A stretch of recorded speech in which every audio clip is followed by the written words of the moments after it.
Se existe algo que o ser humano de fato teme, ou pelo menos deveria temer, é algo chamado epidemia. Eu sou William Toffoli, narrador do Mistérios do Mundo, e aqui está o que você deveria saber sobre epidemias e pandemias, bem como sobreviver a uma delas.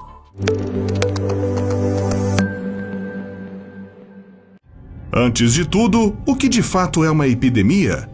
Como ela ocorre? Por que são tão assustadoras?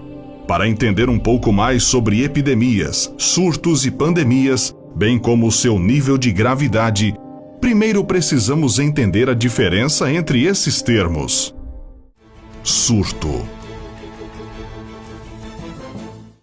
Para começar, um surto corresponde ao aparecimento repentino de vários casos de uma doença em uma região específica. Por exemplo, tivemos recentemente casos noticiados nos jornais sobre dengue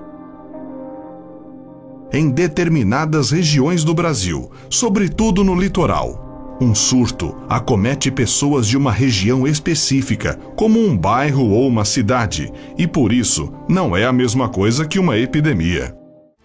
Epidemia. Uma epidemia acontece quando ocorrem surtos em várias regiões ao mesmo tempo. Por exemplo, uma epidemia de nível municipal acontece quando muitos bairros são afetados com o surgimento de uma doença específica. As epidemias podem chegar a nível estadual ou mesmo a nível nacional, quando se dá em muitos estados de um mesmo país. Em outras palavras, uma epidemia é uma coleção nada agradável de surtos. Endemia. Além da diferença entre os surtos e as epidemias, temos também as chamadas endemias, que são doenças de causa local que surgem em determinadas regiões propícias. Muitas vezes, são doenças transitórias ou acabam sendo típicas de um determinado local, como, por exemplo, a febre amarela, que é considerada uma doença endêmica da região norte do Brasil. Será que tudo pode piorar? Sim, infelizmente. Pandemia. Pandemias são doenças de alto nível de gravidade, que se estendem a nível mundial em várias regiões de todo o planeta. É o pior dos cenários que o mundo pode enfrentar, e acontece quando uma epidemia sai do controle e atinge escalas globais, sendo capaz de dizimar populações inteiras e talvez até mesmo a humanidade, se não soubermos como combatê-la. No decorrer da história, tivemos casos extremos de pandemias. A varíola, por exemplo, atormentou a humanidade por mais de 3.000 anos, matando o faraó egípcio Ramsés II, a rainha Mary II da Inglaterra, que contraiu a doença em 1694, e o rei Luís XV da França. Em 1796, uma vacina foi desenvolvida para combater essa doença, que voltou com tudo em 1960. Porém, após as campanhas de vacinação em massa, a varíola foi considerada erradicada do planeta em 1980. Além dessa doença, também tivemos a terrível peste negra, também conhecida como peste bubônica, uma doença que foi capaz de dizimar boa parte da população do planeta no século XIV. Sobretudo dos países da Europa e Ásia. Seu desaparecimento foi gradual, na medida em que se foi melhorando a higiene e o saneamento das cidades. Outra pandemia conhecida foi a cólera, que surgiu na Índia e atingiu seu ápice em 1817.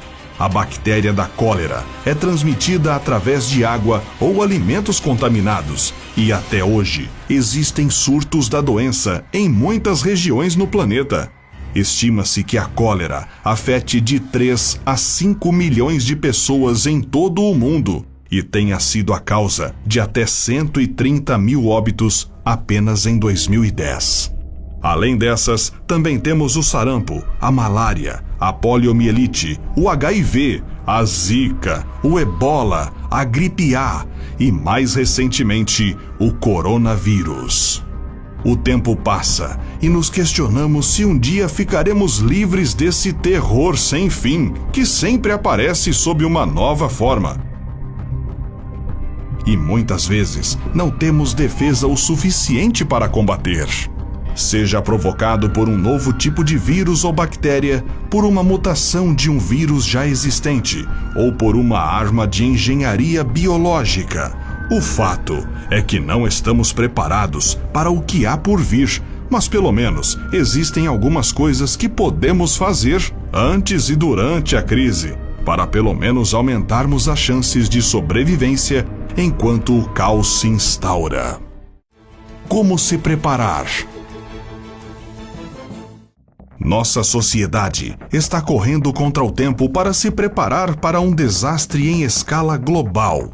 As doenças estão se espalhando mais rapidamente do que nunca, seja por conta das viagens de longa distância, urbanização, falta de saneamento e controle ineficaz de mosquitos. Seria difícil saber a forma exata que uma pandemia levaria, mas pelo que temos experimentado, as gripes parecem ser as mais promissoras, já que é uma doença respiratória que se espalha pelo ar, o que a torna mais transmissível e muito mais perigosa. Além disso, sabemos que as gripes sofrem mutações facilmente e, em alguns casos, são mortais. Elas podem se espalhar antes que os sintomas apareçam e são capazes de atingir níveis pandêmicos de infecção, sendo que muitas vezes a grande maioria das pessoas não possui imunidade ou resistência o suficiente para combatê-las. Muitas doenças surgem espontaneamente. Então, qual seria o primeiro passo para evitar o perigo da contaminação?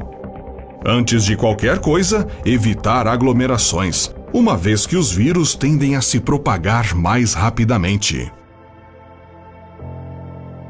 Você deve montar o mais rápido possível um estoque de água e alimentos que dure pelo menos 2 semanas. Pandemias geralmente duram mais que 2 semanas. Então, se você puder estocar de 4 a 6 semanas, ou até mesmo mais, melhor ainda. Uma boa regra geral é estocar 4 litros de água por pessoa por dia, o suficiente para cozinhar, se higienizar e, claro, beber. Caso esteja tomando algum medicamento prescrito, é importante que faça um suprimento de pelo menos 1 mês para evitar sair de casa nesse caos. É uma boa opção apostar nos medicamentos antivirais, aqueles que podem ser usados para tratar a gripe comum, a fim de reforçar a imunidade caso algum resfriado venha a enfraquecer o seu sistema imunológico.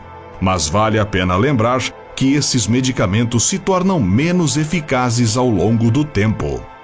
Além de estocar esses medicamentos, vale a pena montar um kit de primeiros socorros padrão, além de analgésicos, antialérgicos, pomadas para cortes, alergias e ferimentos, remédios para o estômago, resfriados e tosses em geral. Mesmo assim, não espere por algo terrível acontecer e mantenha-se responsável por sua saúde, deixando suas vacinas em dia. Uma boa dose de máscaras descartáveis é recomendada, e de preferência um respirador N95, que bloqueia mais de 95% das pequenas partículas no ar e evita a propagação de doenças. Vale a pena lembrar que em casos de pandemia declarada, pode haver a interrupção de muitos serviços habituais, como os prestados em hospitais, bancos, lojas, supermercados, correios e empresas de telefonia. Antecipe-se em tudo o que puder, estocando alimentos e itens essenciais para o dia a dia, além de sacar pelo menos um pouco de dinheiro para alguma emergência. Caso você tenha filhos, você precisará de um plano pessoal extra, já que muitas escolas e creches ficam fechadas em casos de pandemia declarada. Alguns outros itens são essenciais, como sabonetes antibacterianos, uma vez que é importante sempre estar lavando as mãos, sucos de caixa ou bebidas que repõem eletrólitos, pois as frutas expostas nos mercados aumentam o risco de contaminação. E suplementos alimentares. Alimentos para estocar. Carnes, frangos e peixes podem durar até 3 meses desde que armazenados no congelador. Se não tiver um congelador, dê preferência para os enlatados.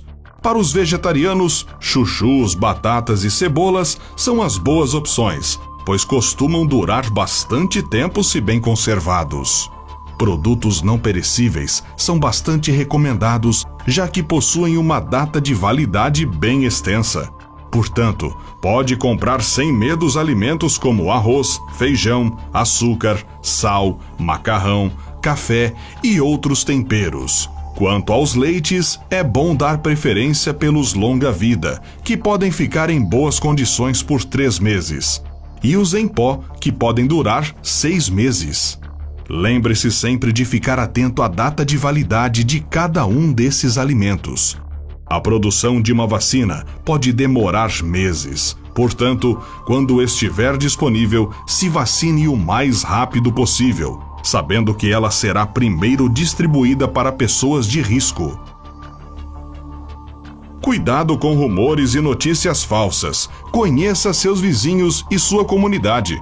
Você talvez precise da ajuda de outras pessoas. E o mais importante, não deixe o medo corroer a empatia. Em 1918, os doentes da gripe espanhola morreram de fome, não por falta de comida, mas porque as pessoas estavam com muito medo de se aproximar o suficiente para alimentá-las. Agora que você já sabe o que fazer durante uma pandemia mortal, conte nos comentários o que achou do nosso vídeo. Até a próxima!